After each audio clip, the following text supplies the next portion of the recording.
The year was 1898, and America was still a young nation, restless and hungry for power. Across the ocean, Spain's empire was crumbling, its colonies bleeding rebellion, its flag fading from glory.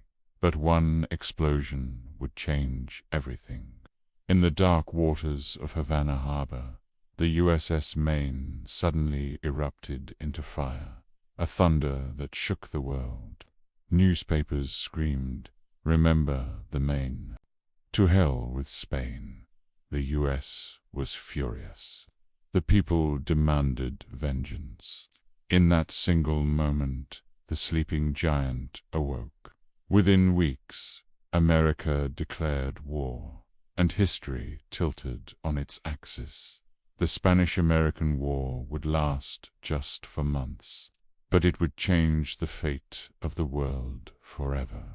Young American soldiers charged into battle in Cuba, in the Philippines, in Guam, names most Americans had never heard before. They fought in sweltering jungles, in tropical storms, under a sun that melted the skin, and everywhere they went, they won. In Santiago, the Rough Riders, a wild mix of cowboys, miners, and Ivy League boys, led by Theodore Roosevelt, stormed up San Juan Hill. Against all odds, they took it.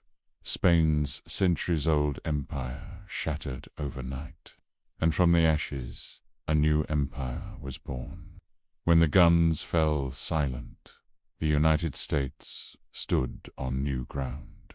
Not just a nation, but a superpower in the making. It now held Cuba, Puerto Rico, Guam, and the Philippines, territories that stretched across oceans. The American flag flew farther than it ever had before. But behind the cheers and headlines was something darker. The war that promised freedom also brought occupation. The same America that spoke of liberty now ruled over millions of people who hadn't asked for it. It was the beginning of a new age, the age of American expansion, ambition, and contradictions. The Spanish-American War was short, but it was the spark that lit the 20th century, the moment the US stopped looking inward and started shaping the world, and it all began. With one ship, one explosion, and one cry that echoed through time. Remember the Maine.